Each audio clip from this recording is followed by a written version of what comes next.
Welcome to episode 134 of Broad Street Hustle. I'm your host, Tommy Nanning, bringing an action-packed show tonight as we're going to kick off the unofficial start, the Phillies Hot Stove off-season talk.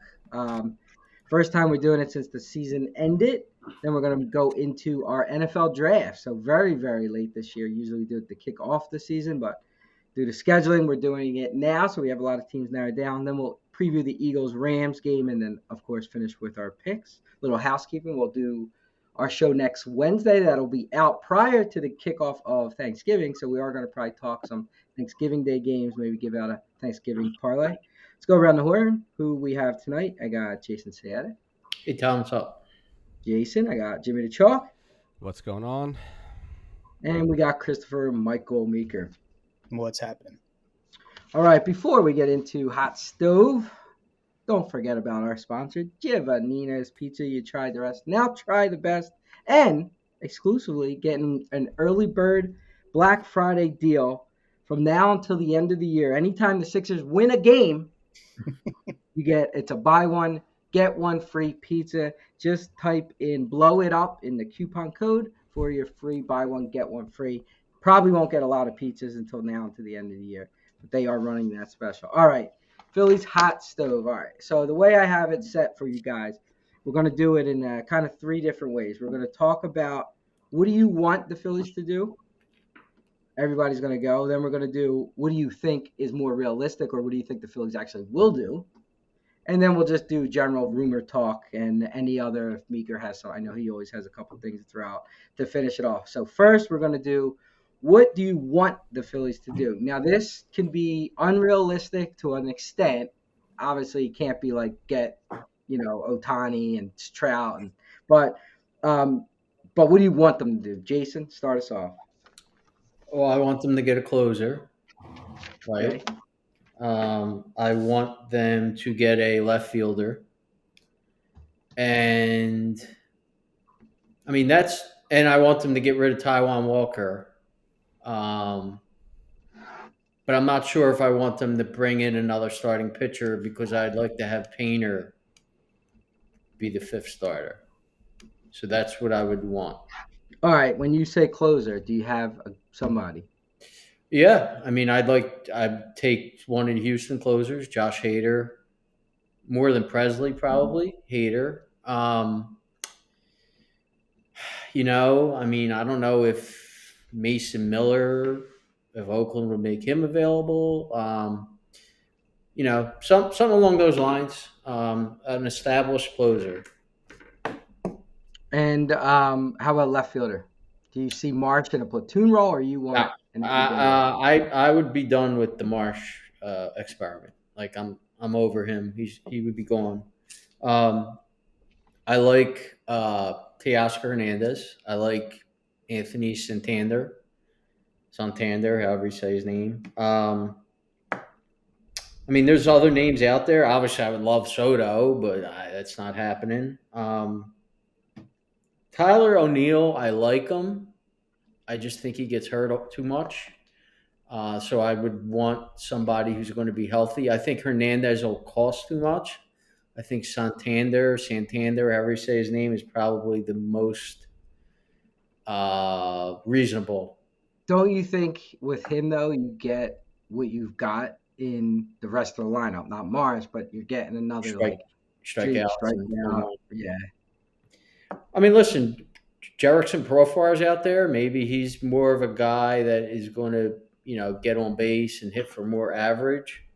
I just think the way Dombrowski thinks, I think he likes the power hitters, the home runs. I think that's the lineup he kind of favors. I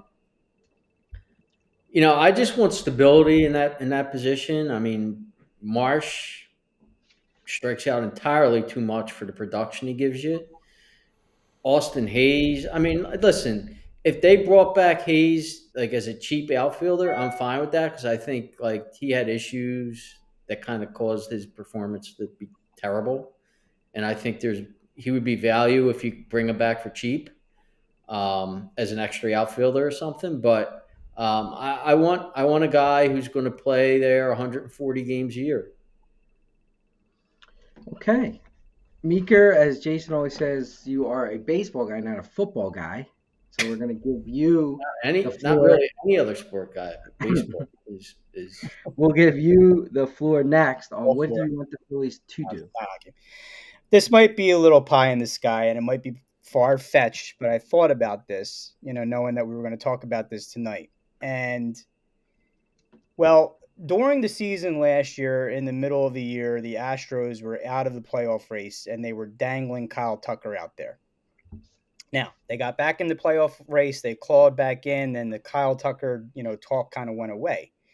Now, coming into this offseason, they're faced with a decision as to whether they're going to re-sign Alex Bregman or they're going to let him go. I think a lot of what I'm about to say really depends on what happens with that. But if they don't sign Alex Bregman and they are in the market for a third baseman and they're still willing to trade Kyle Tucker because his contract's coming up next year, I would like to trade Alec Boehm. Maybe if you want to add a Suarez in this deal, maybe a prospect to get back Kyle Tucker and Ryan Presley, that would be the deal that I want to do. Now, Miller's not ready to play third base, so you have to kind of piece that together, whether it's Wilson, Clemens, or whatever, until Miller is ready to play. You bring him in, he's going to be your third baseman at some point in time. If you lose Suarez, then I think there are a couple of starting pitchers out there that you can sign short-term deals that are decent pitchers, like a Sean Manaea or a Valdi, that you can bring in here to take his place. But if Tucker is here on the team and, they're successful, he's only 29 years old, or he's going to be 29 years old next year, you can put the stability that you're talking about, Jason, in left field for a long time. Because I don't think that you're going to be signing either Castellanos or Schwarber long term after their contracts are up. And I think you want that bat in your lineup for long term. my problem with Tucker is that it's going to make them too left-handed I understand that. being Yeah. dominant. But, the guys that they have that are left-handed in the lineup, and I didn't look at Tucker's splits before saying this, but they don't do terribly against left-handed pitchers. Like Schwarber had good stats against left-handed pitchers this year. I'm pretty sure Harper's stats against left-handers aren't terrible. I mean, the guys that were bringing it down were more of the Stott and the Marsh, right? And Marsh would be gone in this situation because you wouldn't be starting. If anything, you'd be a platoon in center field with Rojas. So, I mean, I've heard all the rumors about the Boehm trades to Kansas City, maybe for Brady Singer, to Seattle for Castillo or Gilbert. Who? I would walk him, by the way. I would walk Alec Boehm to Seattle for Gilbert if they were willing to do that. No, but I heard it was Wu, and it wasn't those guys. I'm reading a million different things, so who knows? It could be. I don't think I would do it for Will, but I would do it for Gilbert. But if you're going to trade Alec Boehm and you can get a Kyle Tucker back in that deal, even if you have to give up a Suarez and some prospects to do it, and you also get the closer, like you were talking about, Jason, I don't think Hader is going to be going on a deal like that, but Presley, who has closed in the past for successful teams, that's my pie in the sky type deal. Now, I think that's what I would want to do. What I think they're going to do is more along the lines of what Jason was saying, maybe sign. All right, we'll get to that. Okay. So, Yep. Chalky, what do you think the Phillies? What do you want the Phillies to do? So I guess my order would be slightly different, but pretty much everything that the other guys have said. So I would prioritize solidifying the rotation to where, look, you got 5 guys that you're going to expect to rely on, and that's not going to obviously include Taijuan Walker. And I don't think it's going to include Painter, at least to start the season, because if Painter does start the season with the team, he's going to be on an innings restriction. So I don't know that you want to start eating up his innings at the beginning of the year, then have to have somebody come in, unless he's going to be your 5th starter. That's not going to, really be key to the playoffs. So there's some options on the free agent market. There's some trade options. We'll get into all those details, but I would prioritize finding somebody. I mean, Wheeler's only got a few years left, and you got that long contract on Nola, so you might need to be looking at somebody that can slot into that number 2 position if you don't think Nola's your number 2, which I know Jason doesn't, and we all have our doubts at times. So that would be priority 1 for me. Priority 2 would be, changing something in the lineup as far as the offense. I'm not going to pin it down to left field necessarily, but you either have to sign somebody for left field or move Stott and or Bohm in a trade for another piece, either in the infield for a pitcher, and then sign one of the free agents. And then to me, closer is third because I still think Kerkering might be the guy long term, but you need to add a bullpen piece. And if it's done in conjunction with one of these other movements, then you might be able to get more than just somebody that's going to hold it down for a little bit till you determine if Kerkering is your guy or not. But I wouldn't make it a free agent priority, but there isn't a whole lot of free agents. So that's probably more of a trade, destination either way if you're bringing somebody in. Okay. Yeah, I think I heard. So I heard Buster Olney say the Phillies will land a big star. I think is what he quoted. They're on the World Series tilt right now. So I don't know what that exactly means. So Jason, what do you think they will do? I don't know. I don't know what. Maybe I mean, who knows what that means as far as we'll land a big star. But what do you think the Phillies actually will do?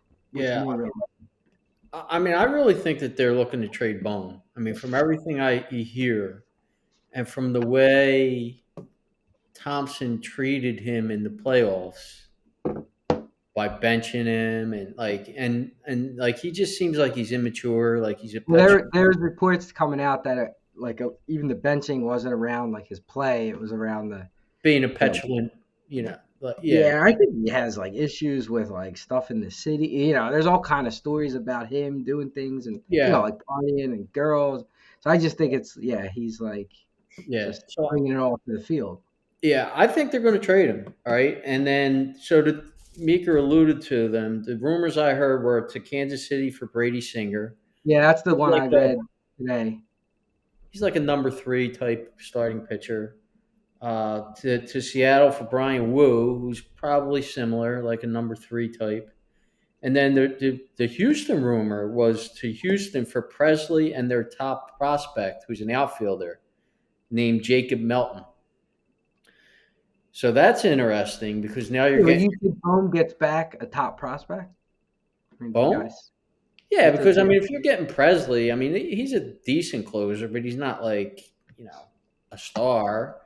And you would, listen, we all question Bone, but he's 28. He's a guy that's probably going to hit 290 and hit 20 home runs and knock in 90 runs. You know what I mean? Like he's a good player, but he might have just worn out his welcome here. I think they're going to trade Bohm. I don't know which move they're going to do, if it's one of these or if it's yeah, something. so they trade Bohm. Nothing you said gets them a third baseman, Well, right? I'm not done. So now I Right. think that if they do trade Bohm, I think they might sign Bregman because now Bregman obviously is a third baseman. He's a right-handed hitter, but they, you look at how they've lost the last 3 years, right, in the playoffs, and you really, other than Schwarber, and I'm drawing a blank. Who's the other one that won a World Series that they have other than Schwarber? There's one other guy, Turner. Turner. All right. And Turner's not, I don't think he's, my thoughts on Turner. Schwarber is a legitimate, guy you could lean on as a guy with experience who's won before and stuff like that. They really don't have anybody else. And Bregman obviously has that playoff experience. And that probably gets Turner out of the 2 spot, right? So you get I'm not sure what they would do. I mean, I think Bregman would probably hit 5th or 6th. you I think think he'll Turner would probably probably people go still too. hit 2nd. Yeah.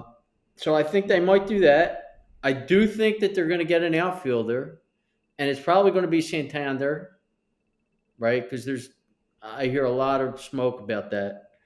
And I think they're getting a closer.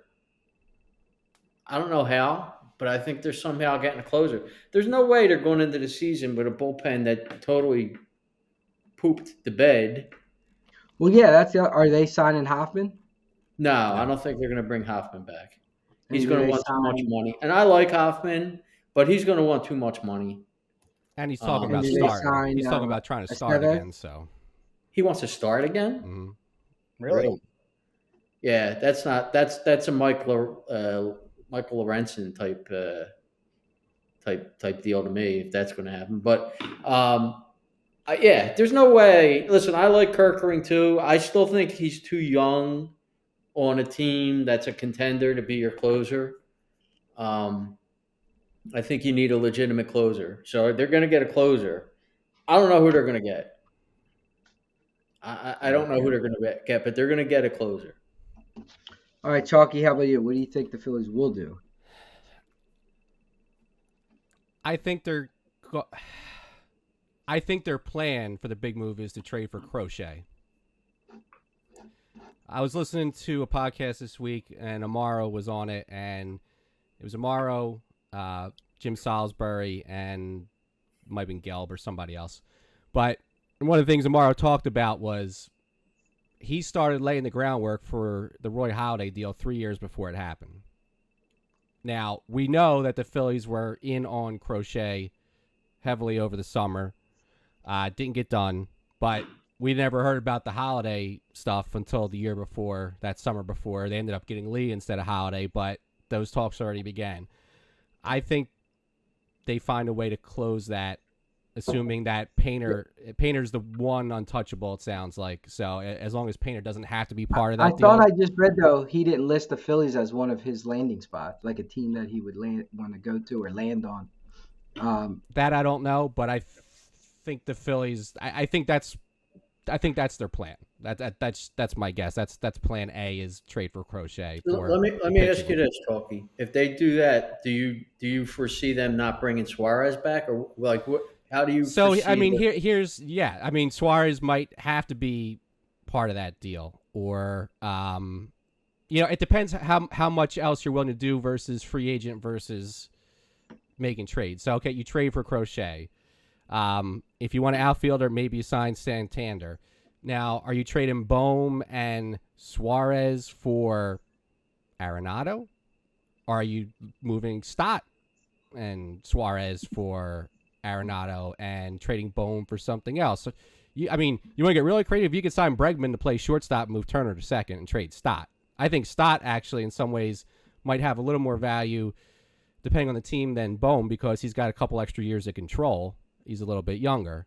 Yeah, Stott also though he's like unusable against lefties, like they said too. I mean, I would be willing to consider moving one or both of them in any sort of different deals to pull in any of these other pieces we're talking about.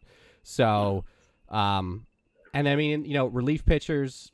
I mean, I guess the best closer on the market as far as wins above replacement is Scott, and he's 30. Then you start getting into the old heads. So.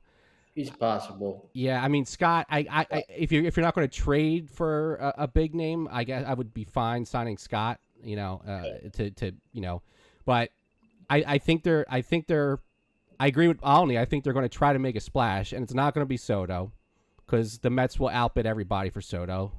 So then, I mean, I could see trade for Crochet, sign Bregman easily, and those are two big names. If it's an outfielder, I think the biggest name you would get is Santander, whatever. I mean, the thing if you're going to get rid of Bohm, he does a lot of the things that you're going to want somebody else to do, which is get walks, make contact, not strike out, and to find someone. He was the second best on the team, so to find somebody that does that less is going to be hard. And then are you just going to be willing to be okay with people that strike out more if they're going to hit 35 or 40 home runs? I mean, the only thing though with Bohm or play too, Gold Glove defense. I know it. At the end of the day, it matters based on. But his numbers were misleading too last year because his start was insane. He had very poor coming And off his of the last- injury, yeah, or How many post All-Star months break. were horrific. Yeah. So it's like, I know you look at the entirety of a season. That's obviously what makes up your stats, but I think they're a little misleading. Meeker, you were eager to say what you thought they were going to do last. What do you think they're going to do? I do not think that they're going to sign Bregman. I mean, only because of what he's going to demand money-wise. I mean, is he an upgrade over Alec Bohm? Definitely an upgrade defensively. Upgrade over him offensively at this point in his career, I think it's questionable, and I don't think you throw whatever he's asking for, in the hundreds of millions of dollars out there to sign him. Although I do like him, I think he's a good player. So I do think that they're going to trade Bohm. I think if they do trade him, it's possibly going to be for a left fielder. If it's not Tucker, maybe someone. But then again, Jason brings up a point that he got three pretty good guys that you can sign without having to make a trade in Hernandez or Santander or Profar. My preference, I mean, I love Santander's power. I love Hernandez's power, but like you were saying, Jason, maybe that's not what they need in this lineup, and they need more of an average guy who gets on base at the top of the lineup, and maybe Profar is your guy there. So I think they'll sign a left fielder. I think that's going to happen. I think they are going to either trade for or sign a starting pitcher, and I would prefer just signing somebody, whether it's a Minaya or a Valdi or Blake Snell, if you want to go down that route again. They're not going to sign Snell for. Uh, He's going to want way too much. Snell's going to want years. Yeah, they're not. That Snell won't come. Well, Eovaldi, I like Eovaldi because he's a bulldog in the playoffs. Yeah. So one article I read where the rumor was Sonny Gray. I guess he's on the That's contract. So you possible. probably have to sign, right? Okay, Or he's all trade, but Yeah, I don't think they'll trade for an Arenado. I don't think any of those things are coming. When it comes to the relievers, you guys all mentioned the names. Tanner Scott probably is the youngest of all these guys that are out there. There's Kenley Jansen, there's Kirby Yates, guys that have closed. I'm not really sure that I'm all with that. And if you do think that Kerkering is going to be your future closer, then it's not bad to put Scott in there for now and then groom Kerkering for when he's ready. But I think they're going to get a pitcher because not Suarez, but Painter isn't going to be. He's got some pretty good numbers so far in the Arizona Fall League that I saw, or not so far. I guess it's over now. But like Chalky said, he's not going to. I don't think they're going to bring him up in the beginning of the year because he'll be on an innings limit, and then you won't have him for the playoffs. So you need a guy that's going to be, it's going to be on the team for the entire year, and I think they need that guy right now. And if it's going to slide into the 2 or 3, probably a 3 because Nola's there too, even though we don't believe he is. Those names I gave you are probably what they're going to get. Okay. So how about last year they got a guy like Merrifield where they thought they're getting, a veteran player that can any names like on that veteran list that stand out to you guys? I'm going to say Tommy Pham before Jason gets a chance to say him, but Tommy Pham would be fine coming off the bench. Well, like I said with Hayes, I think you're going to get a discount with him if you want to bring him back. Now, I saw somewhere today where they said they're not going to tender him, which I don't know if that means they still won't bring him back for cheap. But yeah, that just might be because they're locked in at a certain number. Yeah, he's actually a decent player if you look at his stats. I mean, he just, for whatever reason, he got some kind of kidney. Well, and he would be the guy that plays against lefties. Yeah. Yeah. So Meeker, any of those veteran guys that stand out, like you always see teams bringing that type of player later in their career. Well, let's see. You got Adam Duvall out there if you want some power off the bench and play left field. Come back to me after Meeker. I forgot one thing. He could be a guy that I would, sign for this year. He's a good utility outfielder. I mean, he can play if someone gets hurt every day, hit some home runs. But, yeah, I don't really have much other than him on my list. Jason? You need to upgrade the backup catcher. That has to happen. So I know that there was talk about getting d'Arnaud, but I think he signed somewhere. I just think you bring up Marchand and just be done with it. And that's your backup catcher. Unless there's another guy out there that's you could get for cheap. Grandal's out there. You can try him. He's hurt a lot though. Yeah, I would just do Marchand because you don't have to spend money and he's a switch hitter, so he can go. He's a switch hitter. Not locked in for us. Yeah. Yeah. Yeah. I mean, we talked about all year. Like that has to happen. This is you don't lose defense with Marchand. He's got a gun for an arm. Yeah, and that's actually number one thing that is going. Well, this is the point of JT has to cut. He has to cut back. Yes. You saw he can't. He's done with. I'm willing to bet anything that they will have a different backup catcher this year than Stokes. Yes. the days of vibes over talent, I think might have run their course. And all that nonsense with all these locker room guys and Marsh Yes, home yeah. and the kiddies and what's his name, Stubbs. That's all done. Three of those four guys probably aren't coming back.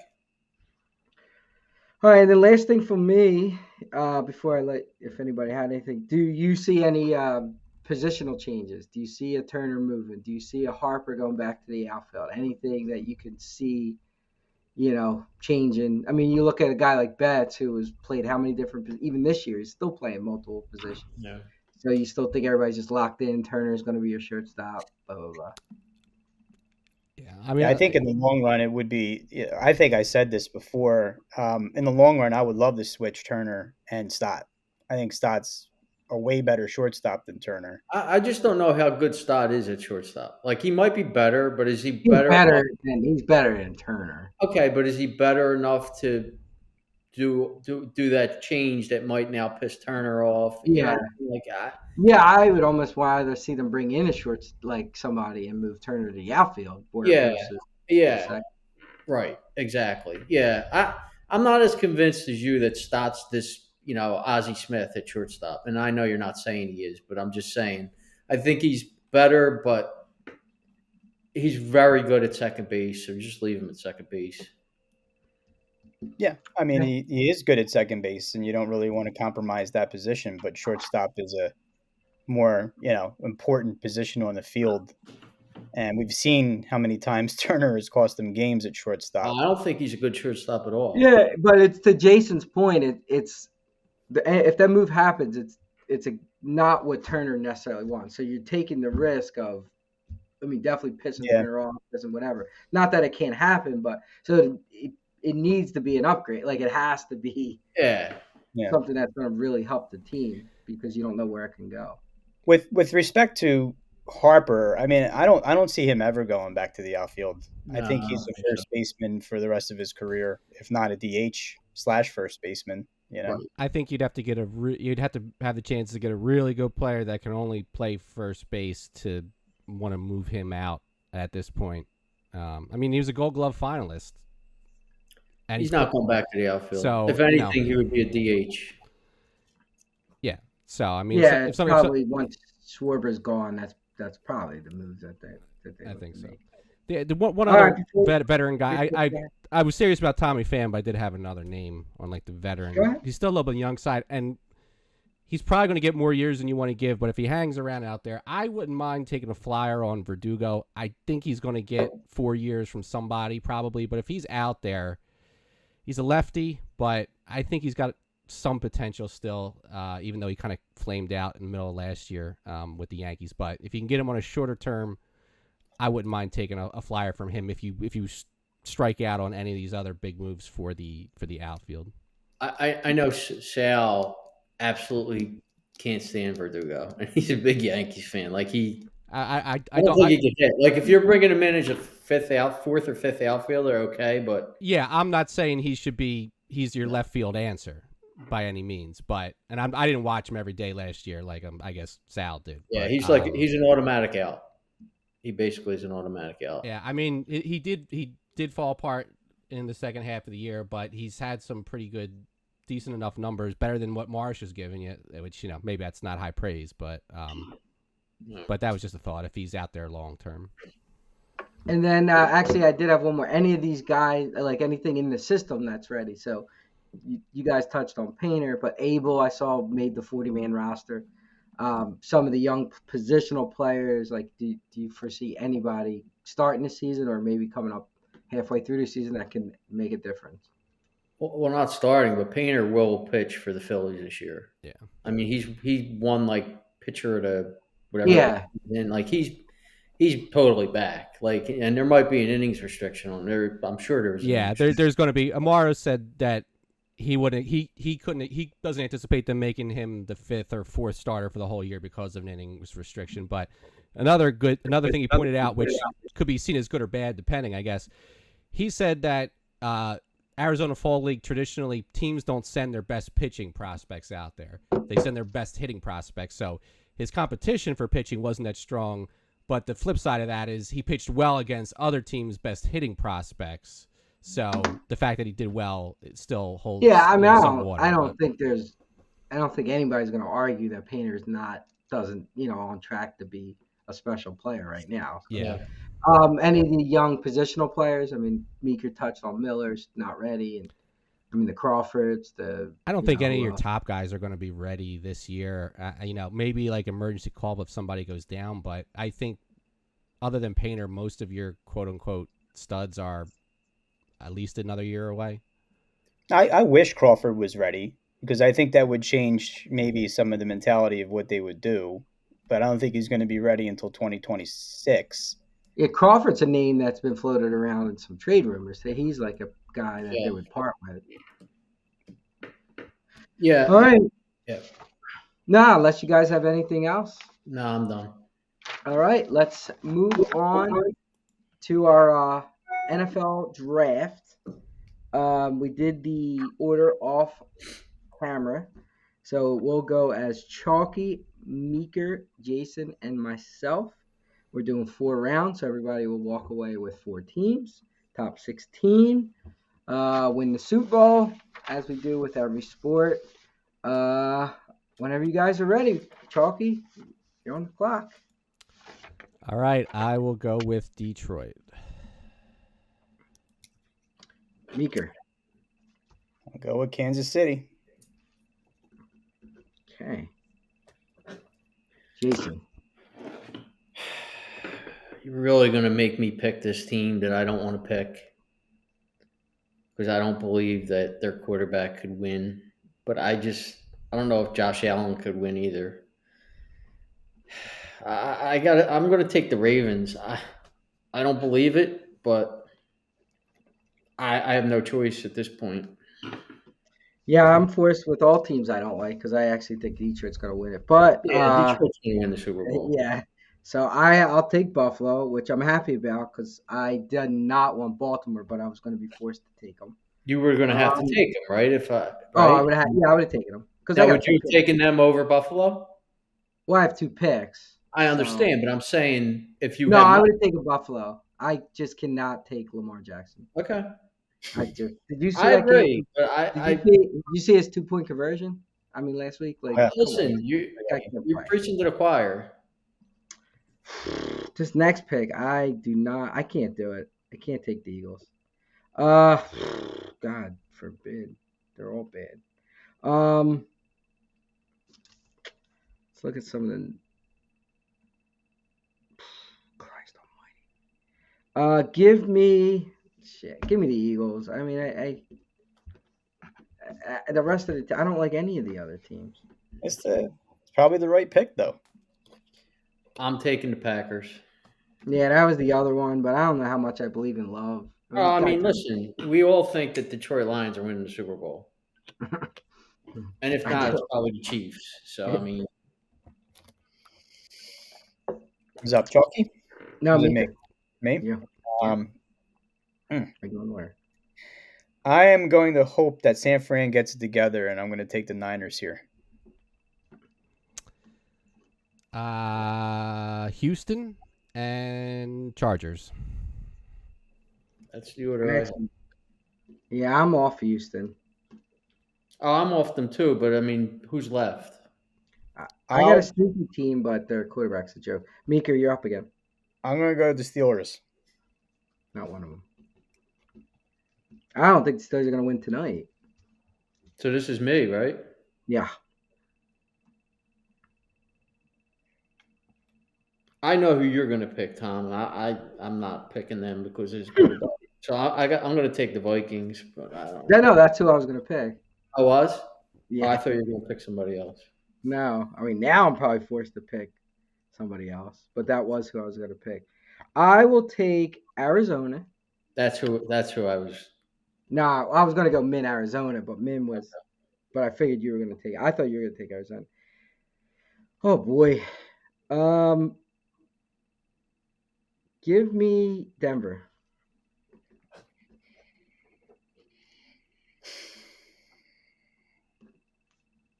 So this is you, Jay. You. Oh, it's me again. Yep, last pick. How about that? Well, they're not going to win. They're not going to win. No way. Oh boy. I mean, I mean, you're in the plot. You're in the 6,500. yeah, it doesn't matter. I'm just going to take the Commanders because they were next on my list, but they're not winning. I know they're not winning. Meeker, last pick. Man, all these teams are like 500 or less. I'll take the Rams. Yeah, I mean, they were one of them, but they might not even make the playoffs. No, they're 100 to 1 right now. Chalky, your team's going to be worse probably. Well, I mean, I Rams were maybe my top choice, but at this point, there's only one division we haven't taken a team from, and I guess I'll take the team that is likely still to win the division by default, and I'll take the Falcons. See, odds wise, they're above like the Rams. I would because have they have a better shot to make the playoffs, obviously. So. Yeah, I would have taken a shot on the Dolphins over the Falcons and probably the Rams, but I think I would have taken the Falcons. I think I was. All right, quickly. Chalky has Detroit, Houston, the Chargers, and Atlanta. Meeker has Kansas City, San Francisco. So he has the 2 Super Bowl teams last year. Pittsburgh and the Rams. Jason, Baltimore, Green Bay, Minnesota, and Washington. Mm-hmm. A lot of quarterbacks that you don't like. And Tommy has Buffalo, Philadelphia, Arizona, and Denver. Oh, boy. Okay. So that is our draft. We'll see how it unfolds. Chalky took last year's NFL, right, with Kansas City? Was that Chalky? And he also took the baseball with the Dodgers. Yeah, which we owe him a dinner. If we could get everybody together at some point, we owe another dinner. Okay, let's hop into an Eagles preview before we jump into picks. So we covered the recap of the both Eagles games last week, so we have no recap, but we do have a preview. Right now, I got the Eagles at -2.5, -122. Over under is 49. Jason, thoughts? Well, I mean, the Eagles are obviously on a roll, but I do think the Rams are desperate and the Eagles are not desperate.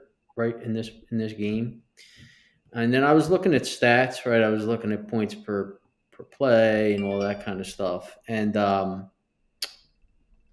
Rams are not impressive at all. But you can't really look at their offensive stats because they had too many. Yeah, they had injuries and stuff. Right. So you look at their last 3 weeks, and their offensive stats have kind of improved.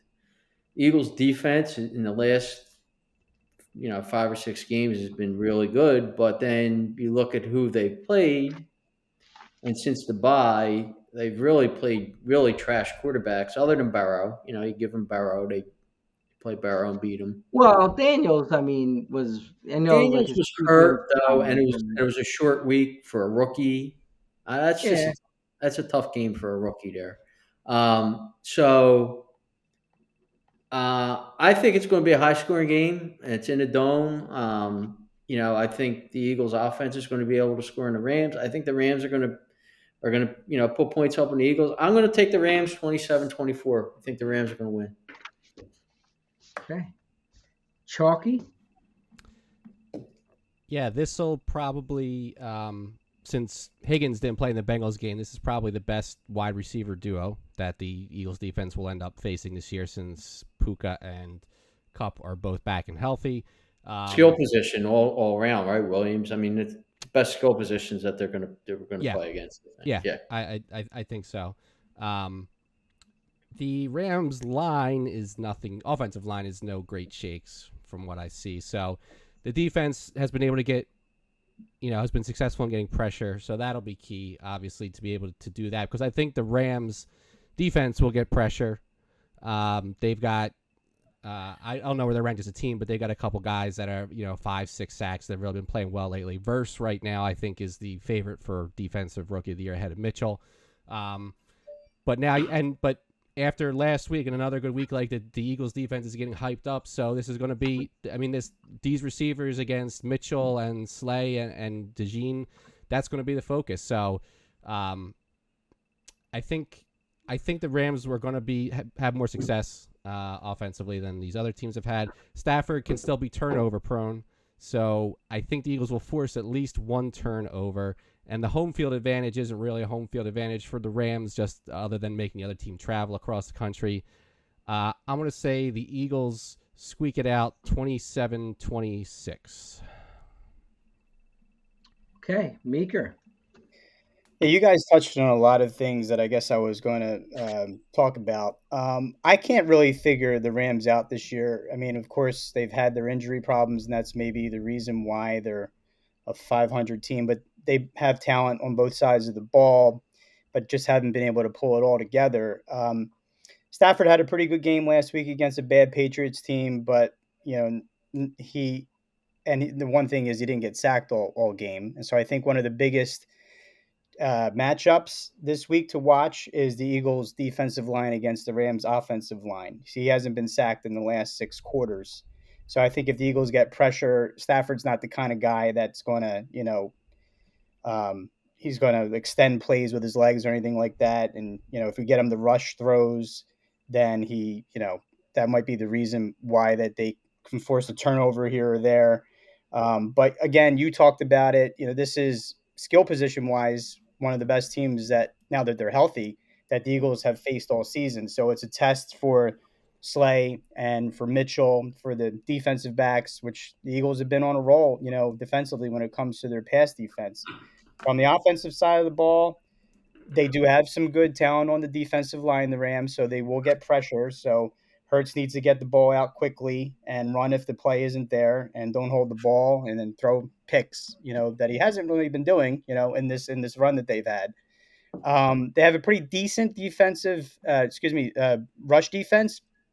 So I don't see Barkley going crazy in this game, but I think they'll get the ball to him a lot.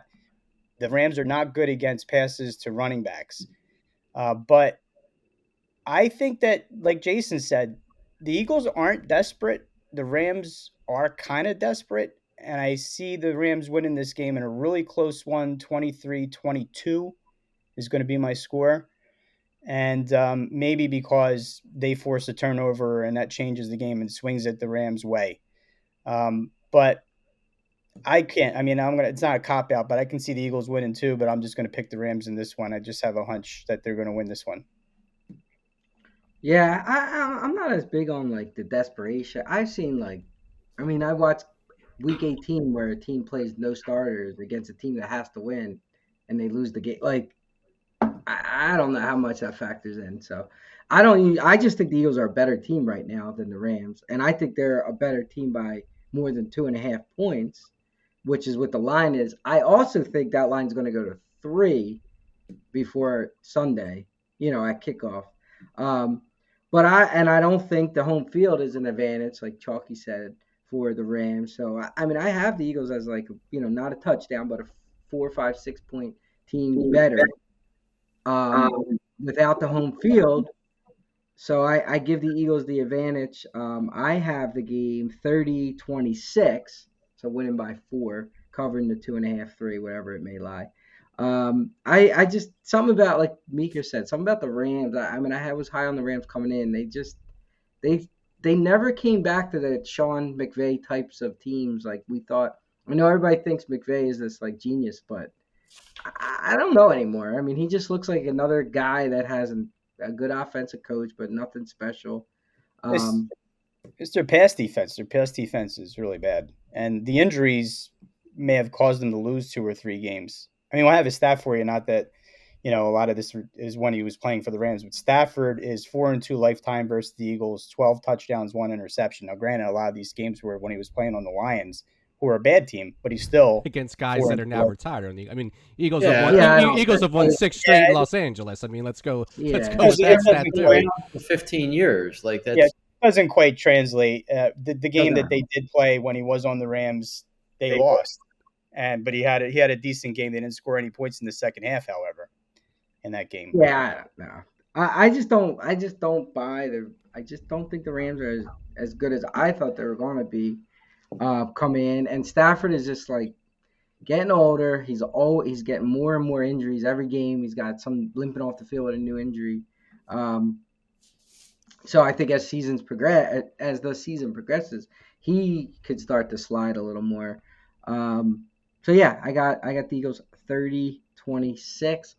But again, like Meeker said, I'm not the cop out. I don't, it could be a key turnover that changes the entire complexity of this game. A red zone turnover, a pick six, a punt return. Who knows? Like one play that could change the game. So, but yeah, Eagles 30-20 game. So, Are any of you uh, guys worried about Jake Elliott? Are any of you worried about him right I'm not now? worried about him. I think there's an issue with him. yeah, I was Yeah. actually I thought there was issues prior. I mean, I know he missed like what 3 50-yard field goals, and you're like, well, 50. I mean, you look at the league, kickers make 50+ field goals with ease, and he's like not. I know his opportunities weren't there, but like to me, that started to be a red flag already. He's not used a ton, so I'm not worried, but I don't. I mean, he's just Yeah. another kicker. He's I just a mean, I guy. was starting to lose confidence for sure. But then like you look at last week, like Tucker was missing easy field goals. The Browns Everyone kicker keeps missed a couple chip shots. So it's like guys are bombing 60-yarders and then also missing easy ones. So maybe it's just the psyche or the ups and downs of being a kicker. You're going to have those swings. I don't know because the Dallas's kicker missed an easy field goal and then bombed a 64-yarder that didn't end up counting or whatever. So Yeah, he slipped on Well, that he miss. slipped. He did slip on the missed field goal. I mean, he like completely slipped, but yeah, no, I don't. I mean, I don't. I'm not worried. I just hate kickers so much. I just hate them. I hate them so much. You pick up 2 first downs and you're in field goal range. I just think it's so stupid, personally. Um. Okay, let's. If anybody doesn't have anything else, we can move into picks. Yeah. You want some stats? I do. All right. So last week was somewhat of a public week. The public was 8-6. Well, actually, overs was 8. I count overs as public, right? The public picks overs. The sharp people pick unders.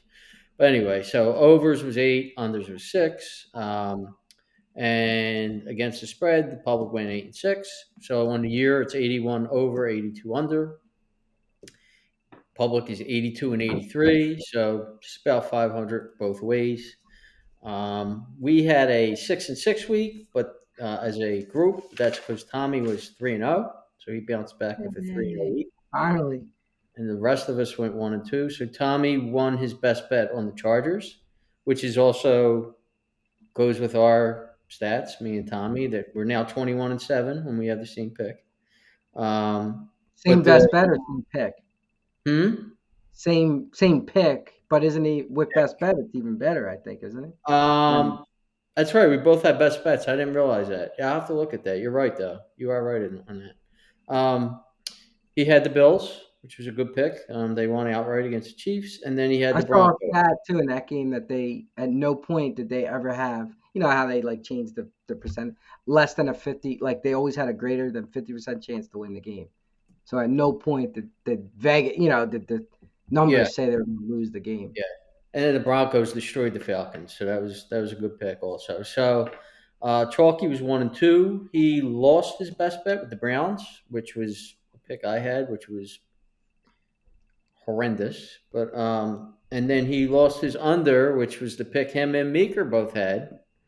And those I guys, put a sizable pregame bet on the over in that game. yeah, And those isn't guys, there a stat with Chargers, that? the Chargers, Bengals. their stat is Ugh. they are 1-7 when they have the same pick.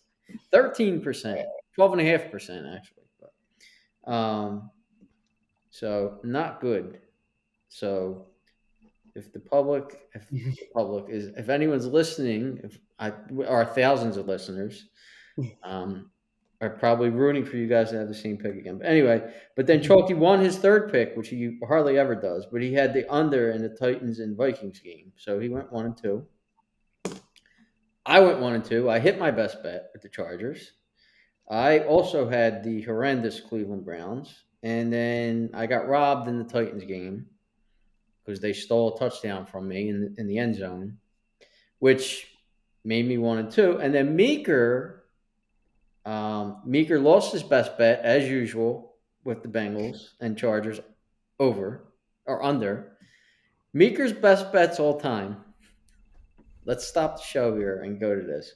He is now 19-26 with his best bet all time, which is 42%.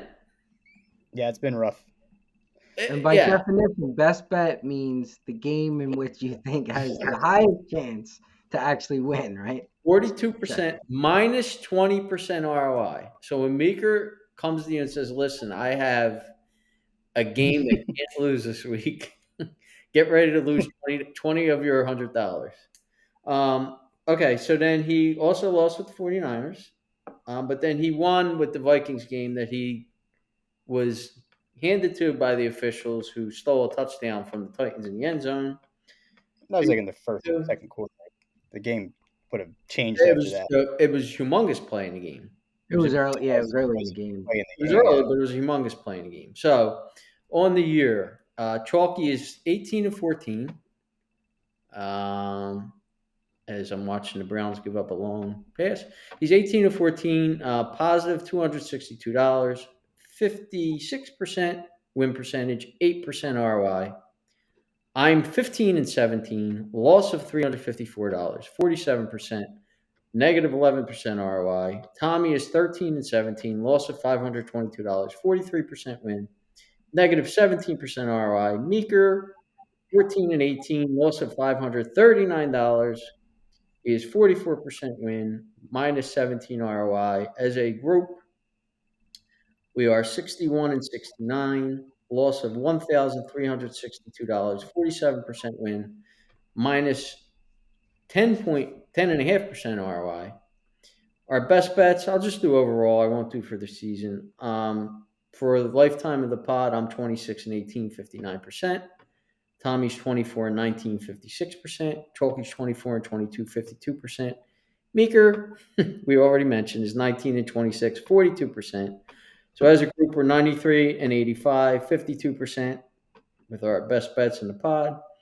And then our lifetime stats on the pod, I am 78-59. I have a profit of $1,155, 57% win, 8% ROI. Tommy's back over 500. He's 66-64. He's a loss of $174, 51% win, minus 1% ROI. Chalky is 67-71, loss of $936, 49% win, minus 7% ROI.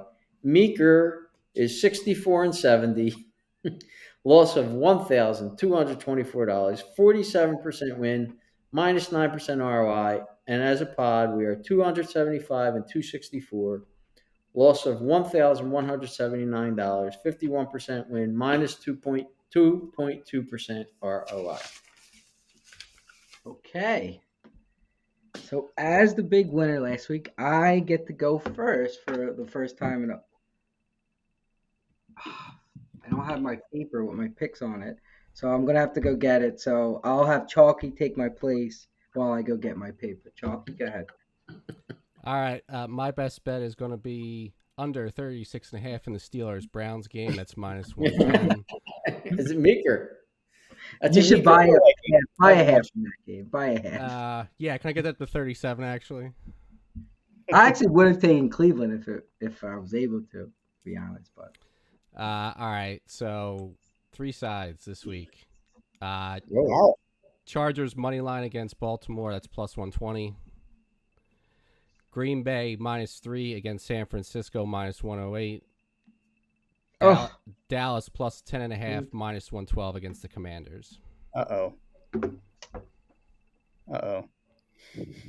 Dallas, what is it again, Chalky? I'm getting excited here now. Dallas plus 10.5 minus 112.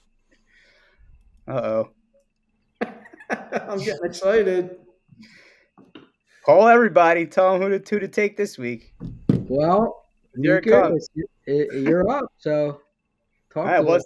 it's not my best bet, but I'm gonna just trust Kansas City to come off of this loss and just throttle Carolina this week, and I'm gonna take the Chiefs minus 10.5. They're 6-2 in the last 2 seasons, coming off of a loss against the spread in the same game because I think they might score 43 points on their own. I'm gonna take the over in the Kansas City Carolina game. That's minus Slow down. What is the juice? What is the juice? 112 on the KC line. Minus 112. Yep. Okay. And minus 108 on the over in the same game. Over what? 43. Okay. And unfortunately, I am also taking the Dallas Cowboys plus 10.5 against Washington, minus 112. Do we have an Hopefully opportunity to change hopefully this? Walt doesn't listen to this until after Sunday because he's going to be really upset. Not No, that he he cares. probably I don't know won't. that he cares. I don't know that he cares at this point, but He's already checked out on the season, Yeah. so.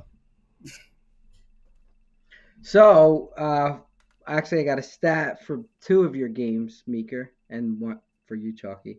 So, double-digit favorites so far this year are 5-0 straight up and against the spread. Only the second time in the past 40 years that they've been undefeated up until this point of the season. That would be the Washington game and the KC game. So 1 favors you, 1 against you. So just a little stat. How many games was that? It's only 5-0 this season. Okay, I was gonna say because I know like high single digits, the underdogs were winning straight up for a while, but the double digits. It's only happened. I think Detroit might have been a couple of those games. So, Jaguars for sure. Yeah, that was like a 13-point game. So, but yeah, I so have that's stat also. Are you done with your stats, or you have another one? Well, I have more stats, but I usually wait until everybody gives the picks. I only give it if there's already been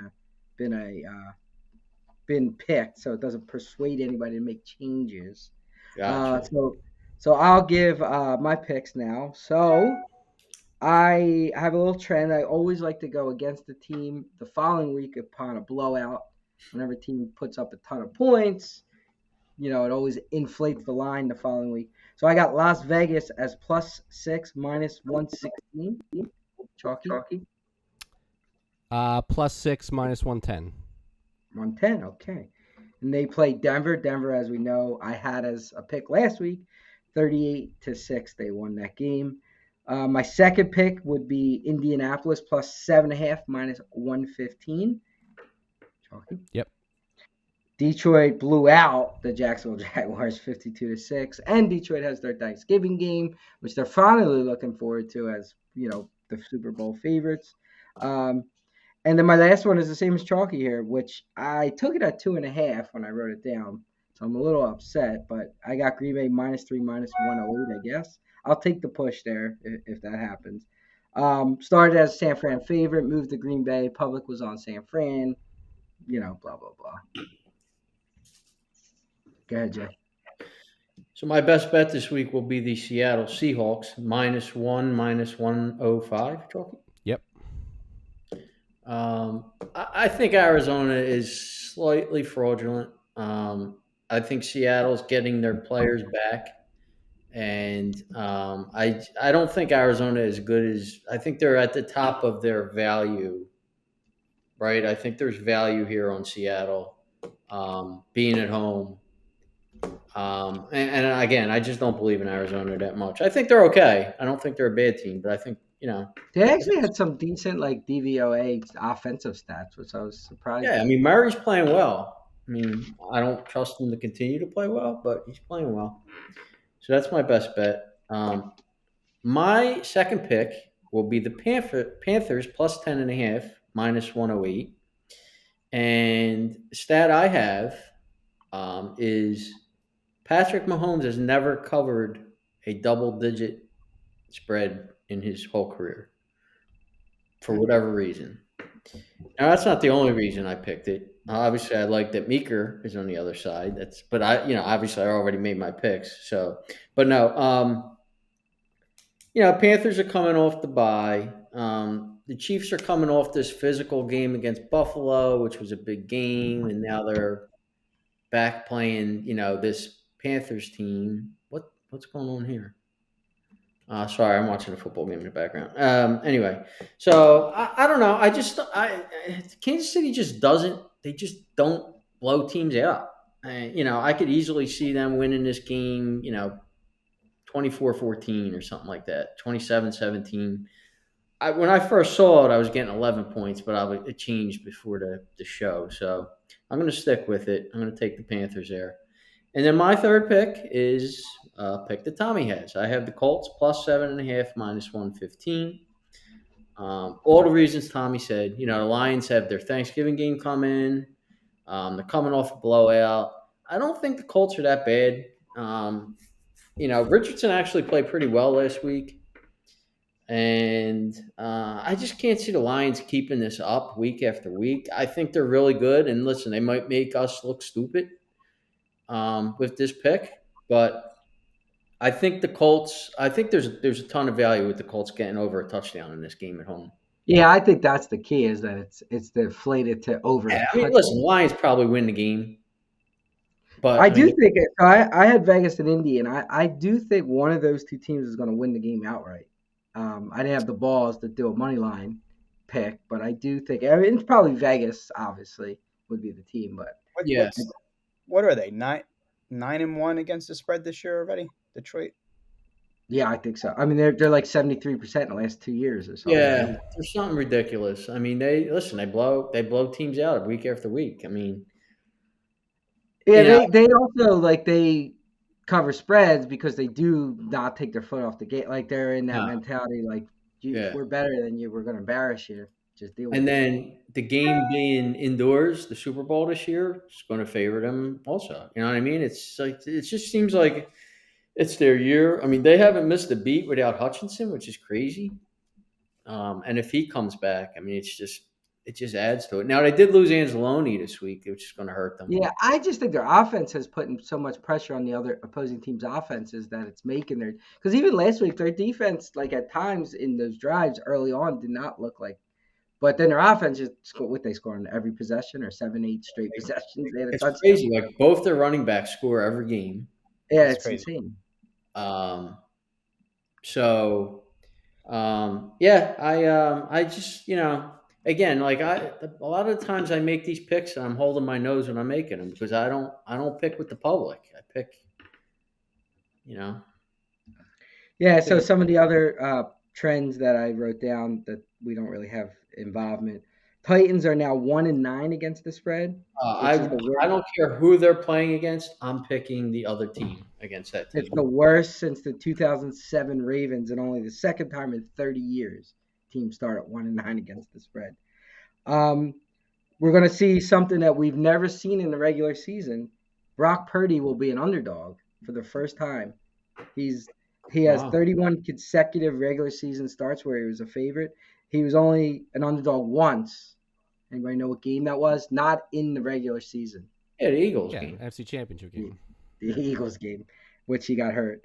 And Houston is 10-1 against the spread in the first half. So pretty amazing that how well they are as a first half team. And in that game, Will Levis is 0-5 as a starter against his division in first half. So the bet would be Houston first half. Yeah, let's see what that is. I'm gonna see if I can find that. Keep going. It's usually like half of it. It's Houston's an 8-point favorite. So if you're probably 4, yeah, they're an 8-point favorite in the game. Yeah. Yeah, so it's probably 4, unless Vegas adjusted for like those. 4 and all right, so 4.5 minus 108 Texans. Yeah. So. Okay, anybody got anything to add before we just drop off here? A touchdown guy, a bet, a future that we've missed out on? We'll just see if those trends continue, right? Because we have the same pick and you guys have the same pick. So, I don't know. All right. Like I said, we will be taping Wednesday before Thanksgiving. So we'll get our producer, Chalky, to get it out before the games kick off, so you do have a chance, even if you want to just fast forward to the end, to see who we pick in these Thanksgiving games. We'll have a bigger spread to pick next week because we'll have every game available. Yeah, you can actually include that in your picks. I'm just gonna pick all Thanksgiving games. That way, folks can. I think that's what you did this year. Folks can load up and get that Black Friday money in ahead of time. So I think you did that last year. I might very well have done that. Yeah. Okay, this is episode 134 of Broad Street Hustle. Have a great night.